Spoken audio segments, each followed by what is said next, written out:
जबकि विपक्ष का नेता कह रहा है कि वो अपने ही राष्ट्र से लड़ रहा है। पागलपन की इससे ज्यादा इंतहा कुछ नहीं हो सकती है। ऐसा नेता प्रतिपक्ष राहुल गांधी है जो आज कलंक है।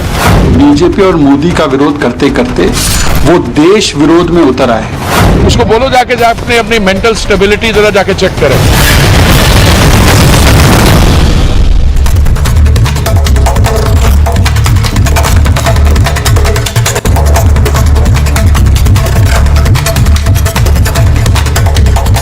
नमस्कार, आपके साथ मैं हूं सुजाता कुकरेती। आप देख रहे हैं अपना फेवरेट शो महाभारत। और महाभारत में आज बात राहुल गांधी के उस बयान की जो एक बार फिर उन्हें मुश्किल में डाल चुका है। उनके बयान अक्सर उन्हें बहुत मुश्किल में डाल देते हैं, लेकिन इस बार उनका बयान देश के खिलाफ युद्ध छेड़ने की बात कर रहा है।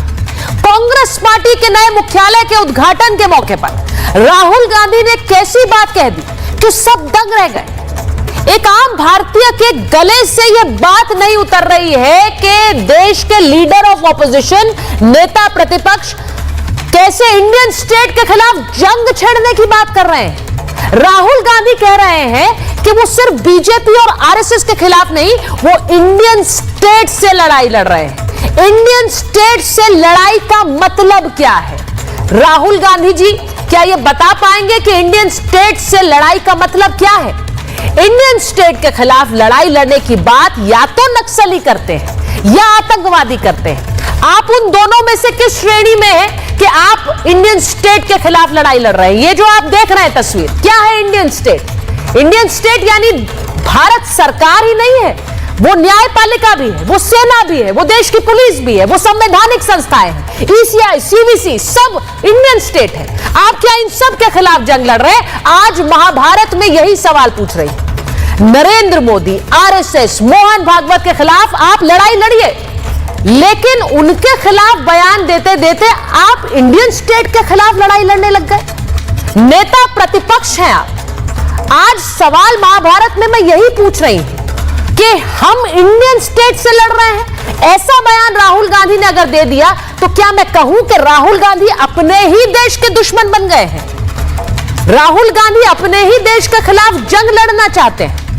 और यह भाषा किसी नक्सली या आतंकवादी की तो हो सकती है, लेकिन देश के नेता प्रतिपक्ष की कतई नहीं हो सकती है। इसीलिए बोल रही हूं और पूछ भी रही हूं कि नक्सलियों की भाषा आखिर क्यों बोल रहे हैं राहुल गांधी? इस बयान का मतलब क्या है? और जो उनके साथी क्या इस बयान के बाद भी उनके साथ खड़े हुए हैं, आज महाभारत में यही सवाल पूछ रही हूं। मेरा सीधा सवाल है, क्योंकि जो बात आज राहुल गांधी ने कही है, उन्होंने ऐसे कई बयान दिए, ये पहली बार नहीं है। मैं उनके बयान भी सिलसिलेवार दूंगी, लेकिन राहुल गांधी कहते हैं कि वो इंडियन स्टेट के खिलाफ इसलिए लड़ाई लड़ रहे हैं क्योंकि सत्ता में जो लोग हैं वो तिरंगे को सलाम नहीं करते हैं। सत्ता में रहने वाले लोग तिरंगे को सलाम नहीं करते हैं। तस्वीर आपको दिखाती हूं, जो लोग सत्ता में हैं वो कैसे तिरंगे के आगे नतमस्तक हैं। प्रधानमंत्री नरेंद्र मोदी, गृह मंत्री अमित शाह की तस्वीर आपको दिखा रही हूं, राजनाथ सिंह की तस्वीर दिखा रही हूं, और सब नतमस्तक है तिरंगे के आगे। तो राहुल गांधी किस बिना पर इंडियन स्टेट पर लड़ाई लड़ना चाहते हैं? दूसरा सवाल, राहुल गांधी कहते हैं कि सत्ता वाले जो सत्ता में है वो संविधान को नहीं मानते हैं। अब एक और तस्वीर देख लीजिए, एक और तस्वीर दिखाती हूं। ये संविधान को क्या नहीं मान रहे हैं? जो संविधान को सर पर लगा रहे हैं वो क्या संविधान के खिलाफ है? क्योंकि यही हवाला देकर राहुल गांधी कह रहे हैं इंडियन स्टेट के खिलाफ लड़ाई है हमारी। ये तस्वीर देखिए। अब एक और सवाल आपको दिखाती हूं। राहुल गांधी कह रहे हैं अल्पसंख्यकों, आदिवासियों की आवाज को कुचलना चाह रहा है ये सरकार, इसलिए इंडियन स्टेट के खिलाफ लड़ाई लड़नी है। अब जो लोग सत्ता में, उन्होंने कैसे आदिवासी राष्ट्रपति भी इस देश को पहली बार मिली है, तो क्या ये देश ये अल्पसंख्यकों और आदिवासियों के खिलाफ है? सवाल है तो जवाब के बारे में भी सोचिए, क्योंकि ये पहली बार नहीं है जब राहुल गांधी ने ये इस तरह के बयान दिए हो जो देश के खिलाफ है। वो पहले देश के बाहर जाकर बयान देते थे, अब तो उन्होंने देश के अंदर ही ये बयान दे दिए। 2018 जनवरी में कहा था धार्मिक सोच के कारण लोगों की हत्या हो रही है, ये कहा था भारत के अंदर।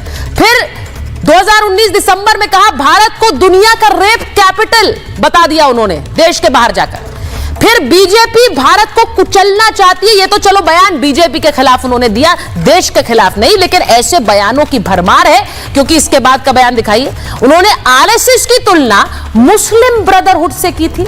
ये वो सारे बयान हैं जिन बयानों को लेकर बार बार सवाल उठे कि अपने देश के लोगों के ऊपर इस तरह उंगली उठाते हैं। भारत में अब लोकतंत्र ही बचा नहीं है, मतलब देश को ही उन्होंने बाहर जाकर डिक्लेयर कर दिया कि देश में डेमोक्रेसी नहीं है।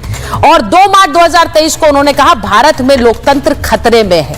और एक ऐसा बयान जिसको लेकर इतने सवाल उनसे उठे और भारत में रह रहे सिखों ने उठाए थे, उन्होंने बाहर जाकर कहा था सिखों को पगड़ी कड़ा पहनने की अनुमति क्या इस देश में होगी, जरा सोचिए। यानी वो कहना चाह रहे थे अनुमति है ही नहीं। आज उन्हीं से पूछ रही हूं, जो लोग, देश की जनता ये कार्यक्रम देख रही है, क्या भारत के खिलाफ, इंडियन स्टेट के खिलाफ जंग लड़ने की बात राहुल गांधी कर रहे हैं? क्या नेता प्रतिपक्ष का यह बयान सही है? एक रिपोर्ट आप देखिए, उसके बाद महाभारत।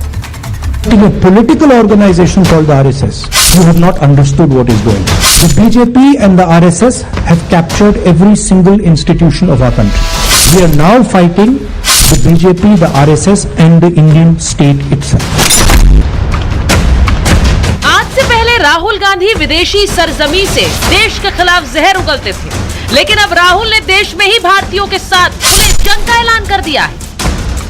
नेता प्रतिपक्ष राहुल गांधी अपनी पार्टी को ज्ञान देते देते भावनाओं में ऐसे बहे, बीजेपी और आरएसएस पर तो जहर उगल ही रहे थे, इंडियन स्टेट पर भी जंग का ऐलान कर दिया।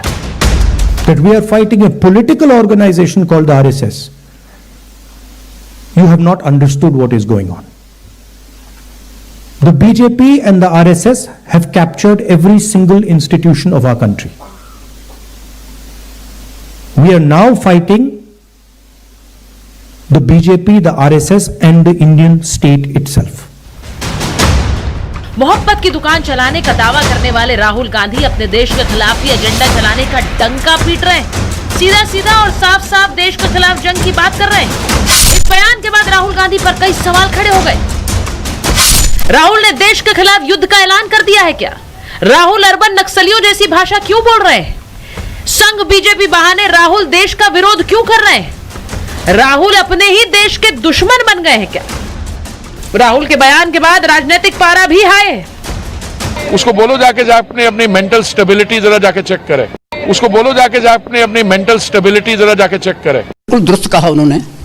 पिछले 10 साल से पूरे मुल्क में धर्म की राजनीति के ऊपर जोर दिया जा रहा है। बहुत मुख्तलिफ किस्म के स्टेटमेंट्स आ रहे हैं और स्टेटमेंट्स ही नहीं आ रहे हैं बल्कि बहुत सी बुराइयां भी आ गई हैं। भारत राष्ट्र से लड़ने वालों के लिए भारत में जगह नहीं होनी चाहिए। देश के विपक्ष का नेता कह रहा है कि वो अपने ही राष्ट्र से लड़ रहा है। पागलपन की इससे ज्यादा इंतहा कुछ नहीं हो सकती है। ऐसे में सवाल यह भी कि जो बयान बीजेपी को मुद्दा देते हैं, राहुल ऐसे ही बयान क्यों देते हैं? राहुल के बयानों में क्या कांग्रेस के लिए कोई राजनीतिक फायदा छिपा है? इससे पहले भी उनके बयानों से पार्टी को बहुत नुकसान हुआ है, लेकिन इस बार बात पार्टी को नुकसान की नहीं, देश के खिलाफ युद्ध छेड़ने की है। कौन कौन राहुल गांधी के साथ खड़ा होगा? आज महाभारत में यही सवाल।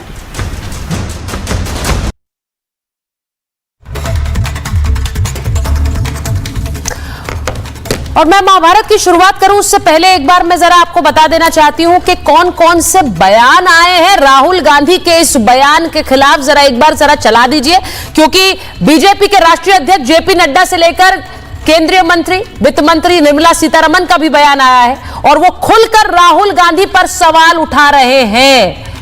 मैं आपको बताना चाहती हूं, निर्मला सीतारमण का आज बड़ा हमला आया है, जेपी नड्डा का हमला आया है। वो कह रहे हैं कांग्रेस की घिनौनी सच्चाई आज उजागर हो गई। उन्होंने यह भी कहा नक्सलियों और डीप स्टेट के साथ क्या संबंध है राहुल गांधी के, जरा बताएं। निर्मला सीतारमण कह रही है संविधान की शपथ लेकर देश से लड़ रहे हैं। आखिर संविधान की प्रति लेकर क्यों घूम रहे हो हाथ में? वो तस्वीर आपको याद होगी, लाल किताब लेकर घूम रहे राहुल गांधी। हरदीप सिंह पुरी कह रहे हैं राहुल की मानसिक स्थिति बिल्कुल ठीक नहीं है, मेंटल स्टेबिलिटी चेक कराए राहुल गांधी, यह भी कह दिया।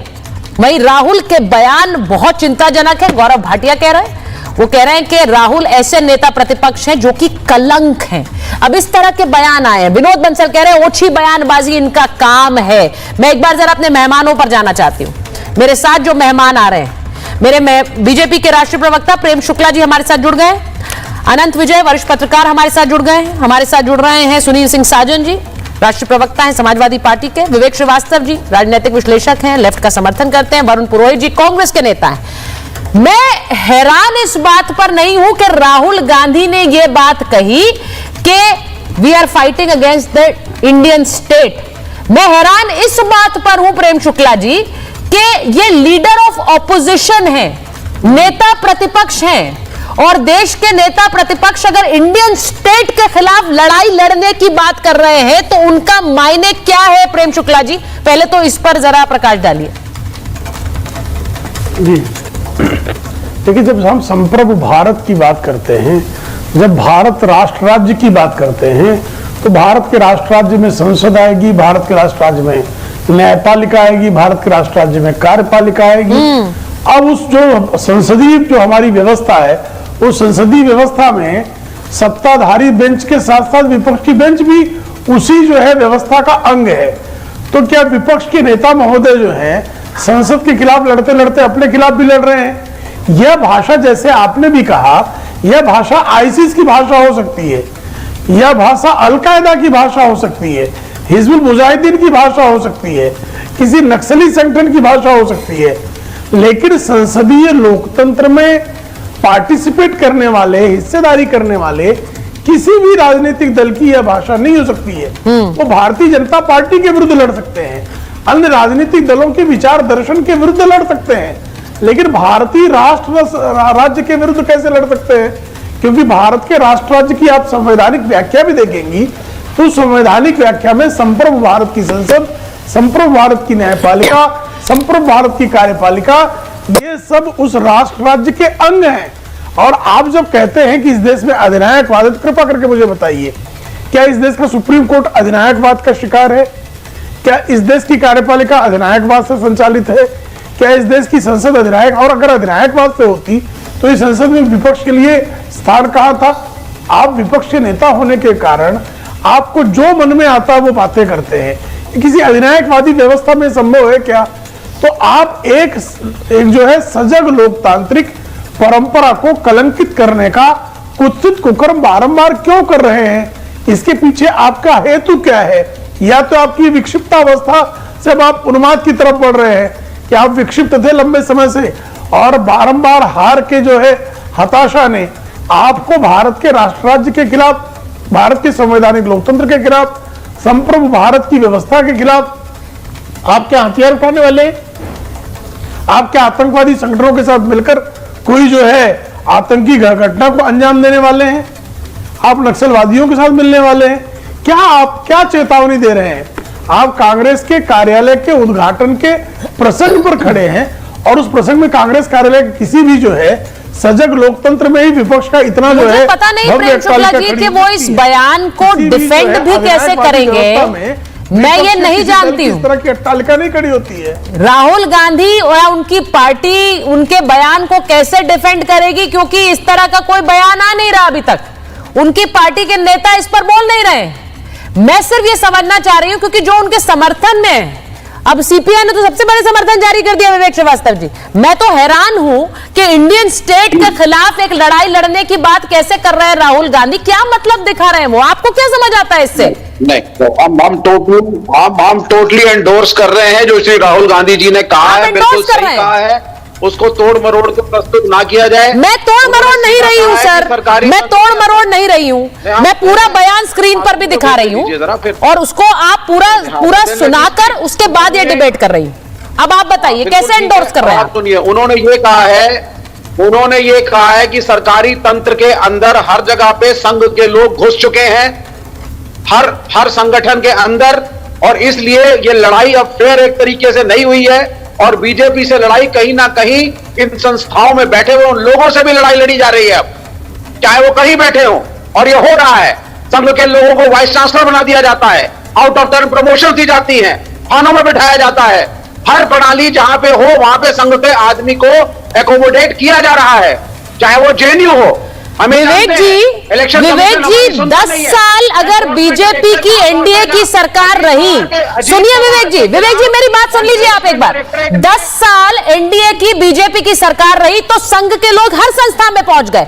50 साल तक कांग्रेस की सरकारें रही तो फिर तो बहुत सारे सवाल उठाने चाहिए कि उनके लोग कहां कहां पहुंच गए, गांधी परिवार के लोग कहां कहां पहुंच गए, क्योंकि एक ही परिवार का महिमा मंडन होता रहा, एक ही परिवार की तरक्की होती रही। ये कैसा सवाल है, ये कैसा तर्क है विवेक जी? नहीं, बिल्कुल कोई कहीं नहीं पहुंचा। हम कम्युनिस्ट मुखालिफत में भी रहे हैं और मेन ऑपोजिशन पार्टी 1947 के बाद जब इलेक्शन शुरू हुए थे तो वो लेफ्टी रहा था 80 के दशक तक, और तीसरे मोर्चे की सरकारें भी हम ही ने बनाई। तो ये नहीं है, लेकिन एक चीज हमने हमेशा मानी कि Congress is a graceful loser. वो इलेक्शन हारना भी चाहती है, फिर लड़ती है, फिर जीतती है, और कहीं ना कहीं डेमोक्रेसी स्ट्रांग रहती है। यहां एक ऐसी सरकार आई है जो हारना ही नहीं चाहती है, उसके लिए वो सारे तंत्रों को कॉम्प्रोमाइज करने के लिए तैयार है। अच्छा, एक सरकार है ये जो हारना नहीं चाहती है, जो हारना नहीं चाहती है, आपको क्या लग रहा है? विवेक जी देखिए, ये तो राजनीति की समझ है हर किसी की अपनी अपनी, कि कोई सरकार हमेशा के लिए नहीं होती है। जब कांग्रेस की सरकारें हमेशा के लिए नहीं रही तो कौन सी सरकार हमेशा के लिए होगी? लेकिन आपका ये कहना कि we are fighting the Indian state, आप भारत सरकार के खिलाफ लड़ाई लड़ने की बात तो करते ही हैं। आप तो हर बार नरेंद्र मोदी के खिलाफ लड़ाई लड़ने की बात करते हैं। सुनिए, लेकिन अब आप इंडियन स्टेट को ही पूरे खिलाफ युद्ध छेड़ देंगे। कट्टर ऑपोजिशन में अगर कोई ऑपोजिशन पार्टी थी जो स्ट्रांगली कांग्रेस के विरोध में होती थी तो वो सीपीआई हुआ करती थी, और बड़े प्रबल तरीके से हम लड़ते थे। लेकिन हमें यह मालूम है कि कांग्रेस ने कभी किताबें नहीं पलटी, कांग्रेस ने कभी झूठा इतिहास नहीं पढ़ाया। कांग्रेस का पहला एजुकेशन मिनिस्टर झूठा इतिहास नहीं पढ़ाया, उन्होंने जो लिखा वो सच्चाई लिखी। आज आप इतिहास ही बदल देंगे। झूठा इतिहास नहीं पढ़ाया, लेकिन इतिहास एक ही पढ़ाया। झूठा इतिहास नहीं पढ़ाया, लेकिन एक ही का इतिहास पढ़ाया। रूल में मुसलमान विवेक जी लेट्स नॉट गो देयर। आप कह रहे हैं झूठा इतिहास नहीं पढ़ाया, क्या इतिहास पढ़ाया था?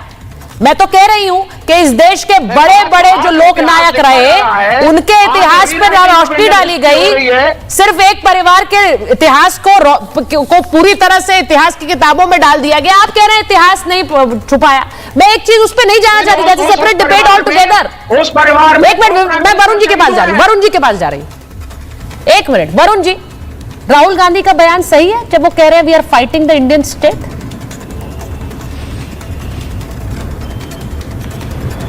सुचारिता जी, आपने भी एक बात की, समझ अपनी आपने शब्द का प्रयोग किया, तो भाषा और शब्दों का चयन कैसा होना चाहिए उस पर चर्चा की जा रही है। और ये क्यों प्रकरण उठा? ये प्रकरण इसलिए उठा कि मोहन भागवत जी आदरणीय है, संघ प्रमुख, समाज में उनकी एक इज्जत है। उन्होंने एक 1947 का उल्लेख कर दिया। जब आप इंडिपेंडेंस का उल्लेख कर दोगे और कह दोगे कि भाई उस समय स्वतंत्रता नहीं मिली, अब मिली है, तो उस जब शब्दों का चयन उनका जिनसे हम अपेक्षा करते हैं कि सुबूज और गहराई से शब्दों का चयन करना चाहिए, उन्होंने ऐसे शब्दों का चयन कर दिया तो पूरा देश उससे आहत हो गया। राहुल गांधी भी आहत हो गए, सभी लोग आहत हैं इस बात से कि संघ प्रमुख ऐसी भाषा कैसे उपयोग कर सकते हैं। और जहां तक आप राहुल गांधी का भी कंपैरिजन दिखा रहे थे, कब क्या बोला था, मोदी जी का भी दिखा देते कि कोरिया में जाके बोला शर्म आती थी, भारत में पैदा होने में पता नहीं क्या क्या कहा, क्या नहीं बोला है। तो अगर अपन लिस्ट बनाए तो पूरा आप 10 साल का लेखा जोखा देखोगे तो मोदी काल को शाब्दिक, मैंने हमेशा कहा है, शाब्दिक आचरण में, मर्यादित आचरण में गिरावट के दौर में देखा जाएगा। अब राहुल गांधी ने इंडियन स्टेट वर्ड का जो यूज किया उसको आप प्रमुखता से सब लोग दिखा रहे हैं। इंडियन स्टेट का मतलब है ईस्ट इंडिया कंपनी और राजशाही जो देश पे रूल करती थी, उस रूल के खिलाफ हमारे इंडिपेंडेंस वॉरियर्स, हमारे स्वतंत्रता सेनानी लड़े और हमको स्वतंत्रता दिलाई। और फिर उस 1947 की स्वतंत्रता सेनानियों पे आप टिप्पणी करोगे तो कुछ ना कुछ चर्चा तो होगी देश में। अब राहुल गांधी पे अटैक करना, Bharatiya Janata party, Modi centric Bharatiya Janata party की बात कर रहा हूं, अटल जी अडवाणी जी युग तो अब समाप्त हो चुका। तो राहुल गांधी के हर शब्दों पे अटैक करना, विपक्ष के नेता को आप कभी कोई मैड कह रहा है, कोई पागल कह रहा है, कोई विक्षिप्त कह रहा है, तो डिफेमेटरी शब्द अगर आप खुद यूज कर रहे हो तो विपक्षी नेता पे आप एलिगेशन कैसे लगा रहे हो? अगर मैं यहाँ बैठे किसी पैनलिस्ट के लिए अब शब्दों का प्रयोग करूंगा तो वो भी करेगा। हो सकता है अच्छे संस्कार हो तो नहीं करें, तो ये तो संस्कारों के अपनी उसमें एजुकेटेड। आपने कहा, एक मिनट, आपने ये कहा कि मोहन भागवत के बयान के चलते राहुल गांधी ने इंडियन स्टेट के खिलाफ लड़ाई छेड़ देने की बात कही है। तो एक व्यक्ति के बयान के चलते मैं मान भी लूं, चलिए सुनिए, मैं मोहन भागवत के बयान पर प्रेम शुक्ला जी से जवाब लूंगी। लेकिन अगर मैं आपकी बात को सही मान भी लूं तो एक व्यक्ति के बयान के चलते आप पूरे देश के खिलाफ जंग छेड़ देंगे और वो सही हो जाएगा और उसको आप सही ठहरा पाएंगे वरुण जी? आप जस्टिफाई कर रहे हैं उसे। मैं उसी पे आ रहा हूं अब। नहीं, मैं जस्टिफाई नहीं कर रहा हूं। मैंने आपको पहले जो आपने दिखाया उसका कंपैरिजन बताया। अभी आप जस्टिफाई ही कर रहे हैं सर। मैंने शुरुआत में भी महाभारत की शुरुआत में एक बात बोली वरुण जी, मैंने कहा कि राहुल गांधी नरेंद्र मोदी के खिलाफ, राहुल गांधी सरकार के खिलाफ, मोहन भागवत के खिलाफ भी हमेशा से एक जंग छेड़े रहते हैं। वो उनका व्यक्तिगत मत है, पार्टी का मत है और वो छेड़ सकते हैं। लेकिन जब आप भारत के खिलाफ, इंडियन स्टेट के खिलाफ लड़ाई छेड़ने की बात करते हैं तो आपकी भाषा नक्सलियों जैसी हो जाती है। वो भी तो यही कर रहे हैं। फिर क्या फर्क है? फर्क क्या है? मैं एक बार मैं जरा सुनील जी के पास जा रही हूं। हाँ, बोलिए, कंप्लीट करिए, फिर मैं सुनील जी के पास जाऊं। बोलिए, क्या बोल रहे हैं? सुचारिता जी, जो आप कह रहे हो मैं उसी पे आ रहा था। मैंने कहा जो विपक्ष का नेता, खास तौर से कांग्रेस सबसे बड़ी पार्टी, भारतीय जनता पार्टी तो मोबाइल के बटन दबा दबा के कांग्रेसियों को लेकर सरकार बनाती है, उसको तो मैं अहमियत देता नहीं। लेकिन विपक्ष के नेता को किस स्थान पे क्या शब्दों का चयन होना चाहिए, क्या आपकी भाषा शैली होनी चाहिए, उसका बहुत ज्यादा ध्यान रखना चाहिए। क्योंकि आप विपक्ष में हो तो आपको किस तरह से सरकार को नीचे लाना है उस पर ध्यान देने की आवश्यकता है। कांग्रेस का जो नए कार्यालय का उद्घाटन का स्थान था, उस समय अगर हम चर्चा करते हैं कि हमारे कांग्रेस के नेता, हमारे स्वतंत्रता सेनानी कैसे स्वतंत्रता आंदोलन दिलाई, कैसे इंदिरा जी ने, राजीव जी ने देश के लिए शहीदी दी, उनके खून से सींचा देश के लोकतंत्र को, उस पर चर्चा होती तो बेहतर होता। मैं ये कहना चाह रहा हूँ। अब मैं एक बार सुनील जी के पास जा रही हूँ। यही तो सर दुविधा है वरुण जी। उन्होंने अगर अपनी दादी की बात करते हैं, अपने पिता की बात करते हैं, अपनी माता जी की बात करते हैं, तो उनकी दादी, उनके परनाना, जब जिनकी भी वो बात कर रहे हैं, उन्होंने क्या देश के लिए, वो हमेशा यही कहते हैं ना, लड़ाई लड़ी है। तो उसे देश के खिलाफ आप जंग लड़ने की बात कैसे कर सकते हैं? मुझे समझ नहीं आ रहा है। सुनील जी, इंडियन स्टेट के खिलाफ लड़ाई लड़ना, मैं तो ये पूछना चाहती हूं आज के उनके कौन कौन से साथी उनके साथ खड़े हैं आज इसमें? देखिए सुजाता जी, भारत के खिलाफ कोई लड़ने की बात अगर करेगा तो सत्ता पक्ष का हो, विपक्ष का हो, आम आदमी हो, पत्रकार हो, मुझे नहीं लगता है कि देश का कोई भी व्यक्ति देश के खिलाफ लड़ने वाली बात पर अपनी सहमति जताएगा। वैचारिक लड़ाई अलग है। हाँ, हमारी भारतीय जनता पार्टी से वैचारिक लड़ाई है। संघ के कामों से, उनके रवैये से, उनकी नफरती वाली राजनीति से, बंटवारे वाली राजनीति से हम सहमत नहीं हैं, क्योंकि बीजेपी और संघ पिछड़े और दलितों का हक छीनना चाहता है। वो संविधान के पक्ष में नहीं थे, आरक्षण के पक्ष में नहीं थे। लेकिन इसका मतलब ये नहीं कि हम बीजेपी को या आरएसएस को देशद्रोही कह दें या हम किसी से लड़ते लड़ते देश से लड़ने लगे, क्योंकि हमारे आपके सबके पुरखे, केवल कांग्रेस के नहीं, पूरे देश के पुरखों ने इस भारत को आजादी दिलाने के लिए, भारत मां को आजादी दिलाने के लिए कोई फांसी चढ़ा है, कोई गोली खाया है, किसी ने जेल काटी है, बड़ी लड़ाई लड़ी गई, तब भारत माता को आजादी मिली, तब भारत आजाद हुआ है। तो आजाद भारत में हम खुद आपस में लड़ते लड़ते भारत से नहीं लड़ सकते। लेकिन जो बात राहुल गांधी जी ने और कही है, यह भी सच है कि मोदी जी की इस 10 साल की, 11 साल की सरकार में हर उस संस्थान ने, जिन संस्थानों को निष्पक्ष माना जाता था, वहां आरएसएस की पैरवी से या आरएसएस के लोगों को भरा गया। इससे भी भारतीय जनता पार्टी भाग नहीं सकती।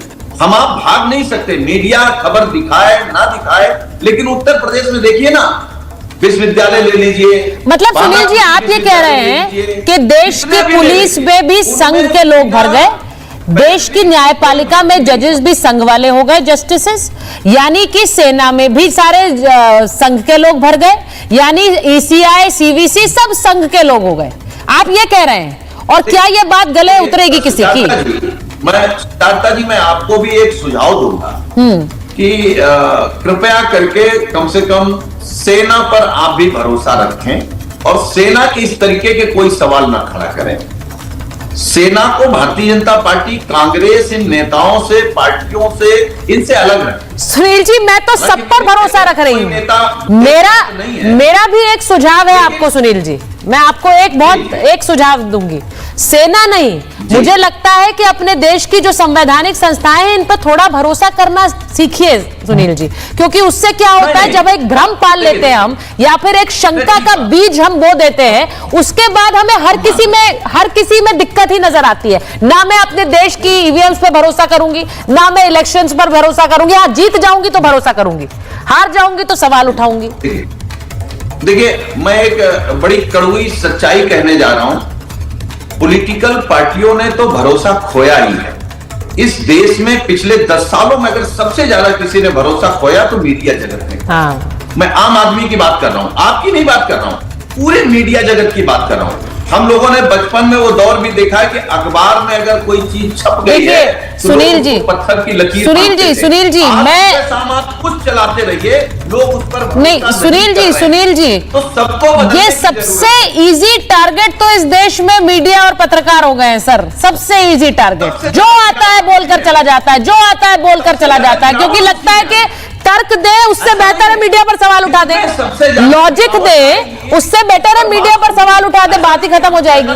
तो ये चीज तो बड़ी पुरानी हो गई सर, ये थोड़ी घिस पिट गई है। अब कुछ नया तर्क लाइए, क्योंकि जब तर्क नहीं होता है तो मीडिया पर सवाल उठाने वाली बात हो जाती है। It's very disappointing. और आपके जैसे प्रवक्ता से तो मैं बहुत उम्मीद करती हूँ, आप पार्टी के बड़े प्रवक्ता हैं। झूठ बोलेंगे तो आप हमको झूठा कहेंगे। नहीं, मैं नहीं कहूंगी, मैं ये कहूंगी ये इनका मत है, ये इनका मत है, और मैं इसीलिए आपसे कह रही हूँ, मैं इसीलिए कह रही हूं कि ये बहुत पुरानी बात हो गई कि अब जब तर्क नहीं होगा तो मीडिया पर सवाल उठाएगा। सुनील जी, मैं तो इस आपके शुरुआती संबोधन से खुश थी कि आपने कम से कम ये कहा कि राहुल गांधी ने देश के खिलाफ जंग लड़ने की बात कही, वो सही नहीं है। सुन लिया करेंगे। हाँ, बोलिए। देखिए, हम आप पर सवाल नहीं खड़ा कर रहे, हम तो आपके संस्थान पे सवाल खड़ा कर रहे हैं। आप मेरे संस्थान पर सवाल कैसे खड़ा कर सकते हैं सुनील जी? मैं आप पर सवाल नहीं खड़ा कर रही, मैं आपकी पार्टी पर सवाल खड़ा कर रही हूँ। वो ऐसा करती है, आप तो अच्छे हैं। क्या सवाल है आपका? आप तो अच्छे हैं, आपकी पार्टी एक पर सवाल है। ये चलेगा आपको? ये चलेगा? ये चलेगा? जिस पार्टी ने मोदी सरकार को घुटने नहीं, ये चलेगा आपको तो ठीक है। फिर ये अगर आपको चलेगा कि आप ठीक है लेकिन आपकी पार्टी पर मैं सवाल उठाती हूँ तो फिर ठीक है, फिर आपकी बात भी मान लेती हूँ, बढ़िया है। फिर मुझ पर सवाल मत उठाइए, संस्थान पर उठाइए। ये कौन सा तर्क है Sunil ji? This is derailing this debate, वे डिरेलिंग दिस डिबेट। मैं आपसे सिर्फ पूछ रही हूँ कि इतना संवेदनशील मुद्दा है ये। अनंत जी आ गए। लड़ाई हमसे नहीं है, आपकी लड़ाई हमसे नहीं है। ठीक है, आप पर्सनल लड़ाई लड़ने लगे डिबेट में। मैं पर्सनल हो नहीं रही सर, मैंने इसीलिए तो कहा कि राहुल जी पर बात करते हैं। We are derailing this debate. मैं आनंद जी के पास एक बार जा रही हूँ, एक बार आनंद जी के पास जा रही हूँ। वो बहुत देर से जुड़ ही नहीं रहे थे सर, कनेक्शन ही उनका ठीक नहीं था। क्या आनंद जी, आपका कनेक्शन ठीक नहीं था आज के दिन? इतनी इंपॉर्टेंट डिबेट चल रही है इस वक्त। आनंद जी, मैं आपसे एक सवाल पूछ रही हूँ। उन्होंने कहा कि क्या आनंद जी, पता नहीं अभी आनंद जी, क्या आप मुझे सुन पा रहे हैं? आनंद जी, ये जो बयान आया है राहुल गांधी का, मैं आपसे सिर्फ ये पूछना चाहती हूँ, इंडियन स्टेट क्या है भाई? नरेंद्र मोदी के खिलाफ, मोहन भागवत के खिलाफ तो जंग हमेशा से छेड़ी हुई है उन्होंने, पर अब इंडियन स्टेट के खिलाफ जंग है। ये क्या होता है, कई बार उत्साह में जब होते हैं लोग और कुछ बोलने के समय बिना विचार किए हुए बोलते हैं तो ऐसी बातें निकल आती हैं सामने। मुझे लगता है कि राहुल जी का ये बयान बहुत ही जुवेनाइल पॉलिटिकल बयान है, क्योंकि वो इंडियन स्टेट के बारे में बात करने लगे। वो होता है ना, जब तो कई बार ये भाजपा के नेता बोलते भी रहे पहले कि वो भारतीय जनता पार्टी की आलोचना करते करते देश की आलोचना करने लग जाते हैं। अभी जो संघ प्रमुख के बारे में उन्होंने बयान दिया निहायत आपत्तिजनक है।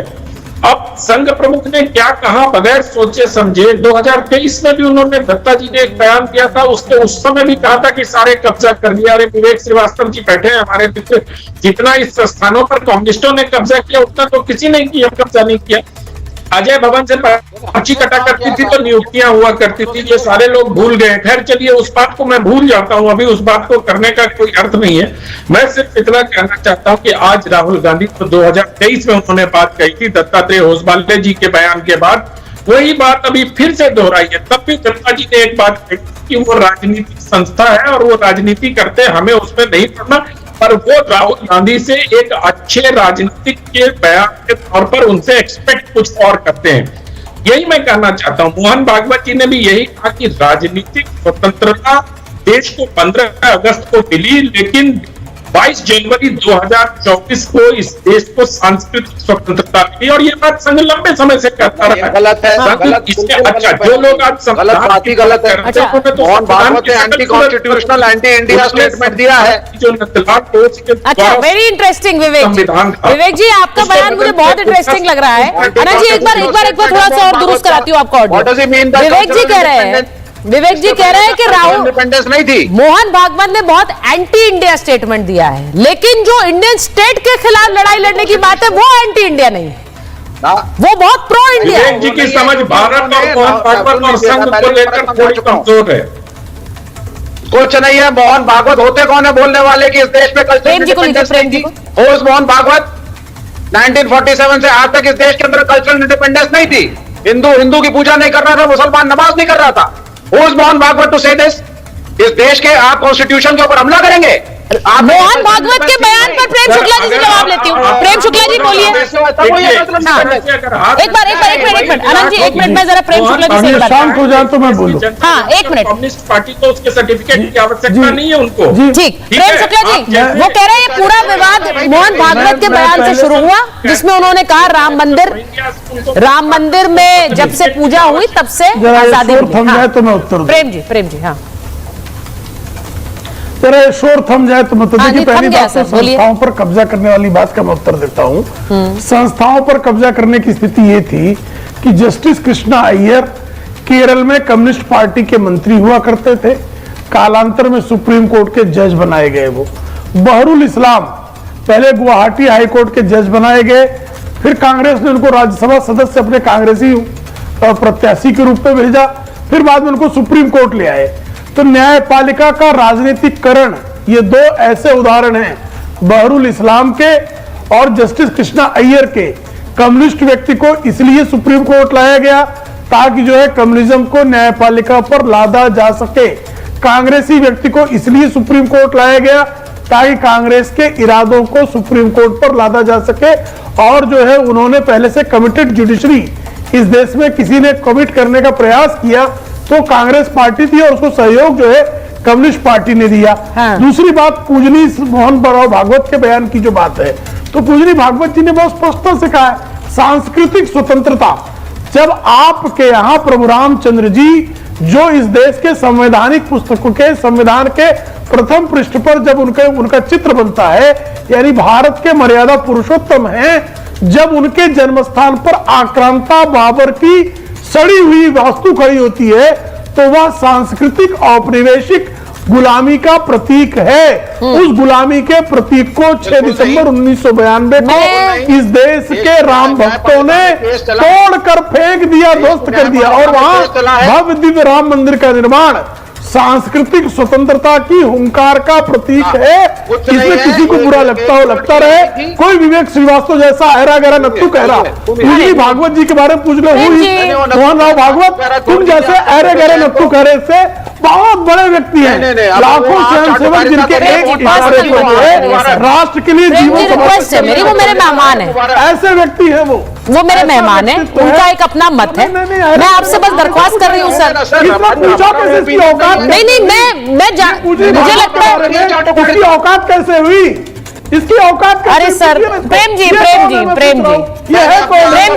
ये औकात जैसे शब्दों पर मत आया करिए सर, मेरी रिक्वेस्ट है आपसे। सब मेरे मेहमान हैं और मैं अपने मेहमानों का सम्मान करती हूँ, आप सब मेरे मेहमान हैं। मुझे बस ये लगता है अपनी अपनी भाषा का मर्यादा आप लोग खुद रखें, सम्मान मैं हर बार नहीं बता सकती हूँ। बस ये नहीं प्रेम जी प्लीज, मैंने भाषा की मर्यादा नहीं तोड़ी, मैंने भाषा की मर्यादा नहीं तोड़ी। पूजनी भागवत जी के बारे में अपमानजनक शब्दों का अच्छा ठीक है कैसे किसी भी तरह की भाषा का इस्तेमाल आप जो करते हैं फिर उसका रेपरकशन, उसका जो वापस पलटवार होता है वो आपको सहना पड़ता है। मैं बार बार यही कहती हूँ। अच्छा ठीक है, मैं आगे बढ़ रही हूँ। बस समीर, मैं एक बार एक बड़ी खबर बता देती हूँ। बड़ी खबर क्या आ रही है? राहुल गांधी के बयान पर आ रही हूँ, विवेक जी आ रही हूँ। राहुल गांधी के बयान पर रविशंकर प्रसाद का पलटवार आया है। वो कह रहे हैं राहुल ना देश समझते हैं ना वो संविधान समझते हैं, वो खुद कह रहे हैं इंडियन स्टेट का विरोध करेंगे। राहुल गांधी माओवादी भाषा बोलते हैं, राहुल को पढ़ाने वाले भी माओवादी हैं। और इससे पहले जॉर्ज सोरोस वाला एक बयान आ चुका है पहले, जॉर्ज सोरोस की किताब से यह बयान आया है, ऐसा बीजेपी पहले भी कह चुकी है। अब माओवादी वाला ये हमला आ रहा है। मैं सीधा ये पूछ रही हूं विवेक जी, आपके पास आ रही हूं, ये हम लोग क्यों कहते हैं आतंकवादी माओवादी? क्यों कहते हैं माओवादी आतंकवादी? क्या करते हैं ऐसा? देश के खिलाफ जंग लड़ते हैं ना। विवेक जी का ऑडियो क्यों नहीं आ रहा? राहुल गांधी को माओवादी कहना चाहती हैं, क्या ये सही है? मैंने नहीं कहा, मैंने नहीं कहा है, मैंने सवाल पूछा है। मैंने आपसे सवाल पूछा कि माओवादी और आतंकवादी क्यों कहते हैं हम? क्या करते हैं वो ऐसा? आप सुनिए ना, सुन लीजिए ना एक minute. In a free country आप आतंक देखिए। इन अ फ्री कंट्री मैं मोहन भागवत पे प्रश्न नहीं उठा सकता। मैं मोहन भागवत ने अगर कुछ ऐसा कहा है जो मेरे हिसाब से अनकॉन्स्टिट्यूशनल है तो मैं बोल नहीं सकता। आप देखिए किस तरीके का आतंक यहाँ नेशनल टीवी पे दिख रहा है, और फिर आप कह रही है कि साहब क्या होता होगा बाहर। तो ये है ना, this is the freedom of expression the संघ इज फॉलोइंग। ये डिस्कशन के लिए ओपन नहीं है। गाली गलौज लड़ाई झगड़ा लॉजिक से बोल नहीं सकते। मैं कह रहा हूं जब इस देश के अंदर सांस्कृतिक गाली गलौज आपकी भाषा है थी। देखिए मैं इसको बड़ा क्लियर कर दूं, मैं इसको बड़ा क्लियर कर दूं। आपने जिन शब्दों में मोहन भागवत जी के बारे में बात कही वो प्रेम शुक्ला जी को पसंद नहीं आई। उन्होंने जिन शब्दों में आपके बारे में बात कही वो आपको पसंद नहीं आई। ये बड़ा नेचुरल है, ये बड़ा नेचुरल है। लेकिन इस डिबेट को मुद्दे पर रखकर आगे बढ़ाते, व्यक्तिगत नहीं। प्रयोग किया। ठीक, मेरा जो सवाल विवेक जी खिलाफ कौन से गलत शब्द का प्रयोग किया? नहीं, आपने जो कहा यारे गहरे नत्थु कह रहे, ये शब्द किसी भी मेहमान के लिए कह रहा हूं। राहुल हैरा करा नत्थु करा, मैंने उनको नहीं कहा कोई हैरा करा नत्थु करा पूछेगा। मैंने ऐसा कहा। अच्छा, वो कह रहे हैं उन्होंने आपके लिए नहीं कहा, उन्होंने आपके लिए नहीं कहा। चलिए इस बात को यही तब करते हैं, यहीं पे आगे आगे आगे ये कहा क्या आगे बढ़ते हैं। बहुत अच्छी बात है, आप दोनों बहुत अनुभवी प्रवक्ता हैं। मेरा मानना है, कोई बात नहीं, शुक्ला जी सुन लीजिए। मेरा मानना है, मैं खुलेआम एंडोर्स कर रहा हूं राहुल गांधी के इस वक्तव्य को। मेरा मानना है किताबें गलत इतिहास से लिखी जा रही है, बच्चों को गलत शिक्षा दी जा रही है। एक माइनॉरिटी कम्युनिटी है जिसे दबाया जा रहा है। ईडी कभी भी अजीत पवार जैसे लोग जो बीजेपी में शामिल हो जाते हैं उन पर एक्शन लेती नहीं है। इलेक्शन कमीशन हमारी सुनती नहीं है। हर संस्था, वाइस चांसलर, टीचर, पुलिस अफसर संघ के लोग हैं, उन्हीं को देखिए मोदी। हाँ, आनंद जी को लीजिए, आनंद जी को लीजिए। ऐसे में आनंद जी बोलना चाह रहे हैं। क्वेश्चन नहीं उठाएंगे तो क्या नहीं, होगा? क्वेश्चन उठाइए विवेक जी। मेरा सवाल यही है, आप विपक्ष में हैं, आप विपक्ष में। मैंने शुरुआती वक्तव्य में यही बात कही विवेक जी कि नरेंद्र मोदी के खिलाफ, मोहन भागवत के खिलाफ अगर आपको सवाल उठाने, वो तो लीडर ऑफ ऑपोजिशन की तरह वो उठा रहे हैं और उन्हें उठाने चाहिए। एक मजबूत विपक्ष क्या होता है? अगर आज अखिलेश जी योगी आदित्यनाथ के खिलाफ आवाज उठाना बंद कर दें तो क्या वो सही होगा? नहीं सही होगा सर। यहाँ सुनील जी बैठे हैं, मैं खुलकर बोल रही हूँ। एक मजबूत विपक्ष बहुत जरूरी होता है, लेकिन इसका मतलब ये नहीं है कि आप लोगों के अंदर ये भावना भर दें कि सब कुछ हैज बीन टेकन ओवर। ये कोई संस्था बची नहीं। अब इस देश के खिलाफ ही जंग लड़नी पड़ेगी, इंडियन स्टेट के खिलाफ जंग लड़नी पड़ेगी। एक मिनट, आनंद जी बोलना चाह रहे हैं। आनंद जी, अच्छा आनंद जी बोल रहे हैं हम जी। हाँ, मैं विवेक श्रीवास्तव जी धैर्य पूर्वक सुन लीजिएगा। थोड़ी देर आपकी तकरीर चालू थी तो मैं बीच में बिल्कुल नहीं बोला। मैं सिर्फ इतना कहना चाहता हूं कि आप जितनी संस्थाओं के नाम किनारे थे 1947 के बाद इस देश में किस पार्टी ने संविधान के पत्ते फाड़कर फेंके, इस देश की जनता को पता है। इस देश की जनता को यह भी पता है कि कांग्रेस पार्टी ने संविधान के साथ क्या क्या छल किया, यहां तक कि उसकी प्रस्तावना भी अवैध तरीके से बदल दी गई। तब आप लोगों के जुबान नहीं खुल रही थी क्योंकि कम्युनिस्ट पार्टी सत्ता में, और कम्युनिस्ट पार्टी के लोग क्या कहेंगे जिन्होंने इमरजेंसी का समर्थन किया था। इसी बाबलंकर हॉल में बैठ के कम्युनिस्ट पार्टी के नेताओं ने इमरजेंसी का समर्थन किया था। आज वो ज्ञान की बातें कर रहे हैं। ज्योति बसु की जीवनी लिखने वालों को वाइस चांसलर बनाया गया था। आज कम्युनिस्ट पार्टी लोग सुचिता और सार्वजनिक जीवन में सुचिता की बात कर रहे हैं। शर्म आनी चाहिए आप लोगों को। आप लोगों ने इस देश के संविधान के साथ सबसे बड़ा छल किया है। मैं बार बार इस बात को कहता हूं, और अगर विश्वास न हो तो चंद्रशेखर जी की डायरी पढ़ लीजिए। उन्होंने पूरे विस्तार से लिखा है कि किस प्रकार से आप लोगों ने तो सुप्रीम कोर्ट के मतलब नेता को जज बनाया, जज को सुप्रीम कोर्ट का जज बनाया, फिर राज्यसभा का सदस्य बनाया। आप लोगों ने चुनाव आयोग को सांसद बनाया, मंत्री बनाया। MS गिल का उदाहरण हमारे सामने। आप तो किसको की राजनीतिक सुचिता की बात करते हैं? आपके तो इतने पाप है राजनीतिक तौर पर, उन पापों को धोते धोते आप लोगों का मतलब पूरा जीवन कट जाएगा। और खासकर कम्युनिस्ट पार्टी को तो बिल्कुल नहीं बोलना चाहिए, क्योंकि उसकी न तो भारत में आस्था है, भारतीयता में आस्था है। कम्युनिस्ट पार्टी ने नहीं, मैं एक चीज जो बात आनंद जी ने बोली है, कम्युनिस्ट पार्टी आप किया है, क्योंकि आपका हेड ऑफिस कहीं और है, ब्रांच ऑफिस भारत में है, तो इसलिए आप लोग भारतीय कम्युनिस्ट पार्टी नहीं हो पाए अब तक। आजादी के 75 साल तक भारत की कम्युनिस्ट पार्टी है आप लोग। तो इन सारी आपकी बात सही। मैं सुनील जी से एक आखिरी सवाल पूछ रही हूँ। सुनील जी, उन्होंने बात बोली है कि इमरजेंसी के खिलाफ लड़ाई लड़ने वाले लोग कम से कम आज एक स्टैंड लेंगे। वो उनका इशारा आप ही की तरफ है। बहुत सी पार्टियां जिन्होंने इमरजेंसी के दौरान उन्होंने लड़ाई लड़ी, और वो कहते हैं कि भाई एक स्टैंड तो लेना होगा। ये आपको नहीं लगता एक भ्रम जैसा है जो हम पैदा कर रहे हैं दूसरों के मन में भी? मैं ये नहीं कह रही हूं कि आपके सवाल गलत है, लेकिन भ्रम पैदा कर दिया कि सब कुछ हैज बीन टेकन ओवर, अब तो ये देश ही पूरा संघी हो गया है। देखिए सुजाता जी, इस देश में जब जब किसी को लगा कि हम देश से बड़े हो गए, तब तब इस देश की आम जनता ने उसको बदल दिया। एक बार इंदिरा जी को भी लगा, पूरे कांग्रेस ने कहा Indira is India, India is Indira. फिर क्या हुआ कांग्रेस?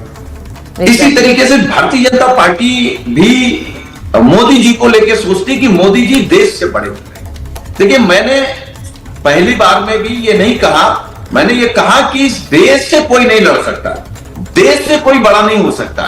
सब देश के हैं, लेकिन संस्थाओं में जिस तरीके से काम हो रहे हैं उसका विरोध हम कर रहे हैं, विपक्ष के नाते कर रहे हैं, मीडिया के माध्यम से कर रहे हैं, सड़क पर कर रहे हैं। मैं सुनील जी बस यही कह सकती हूँ, मैं सदन में कर रहे हैं। हाँ, जल्दी से। हाँ, और प्रमाण के साथ कर रहे हैं। एक दूसरी बात, मुझे लगता है कि देर सवेर कांग्रेस को अपना स्टैंड, अपने नेता का स्टैंड क्लियर करना पड़ेगा। और बड़ी बात है, बड़ी बात है। अखिलेश जी के नेता कह रहे हैं कि कांग्रेस अपना स्टैंड क्लियर करे, वो इंपॉर्टेंट है। ये इंपॉर्टेंट है, इसलिए भी इंपॉर्टेंट है क्योंकि जैसा मैंने कहा कि सवाल उठाना बहुत जरूरी है, लेकिन वो सवाल उठाने की जो आपकी एक आदत बन गई है और वो देश के खिलाफ उठाने की आदत बन गई है, वो दूसरों के मन में भी, देशवासियों के मन में भ्रम पैदा कर सकती है, जो बहुत खतरनाक है। उसके बारे में सोचिए। बहुत बहुत धन्यवाद आप सबका। और जैसा कि अब हम महाभारत के आखिर में पहुंच गए हैं, आइए सैमसंग गैलेक्सी Z Fold 6 पर गैलेक्सी AI का इस्तेमाल कर नोट असिस्ट से डिबेट को समराइज करते हैं।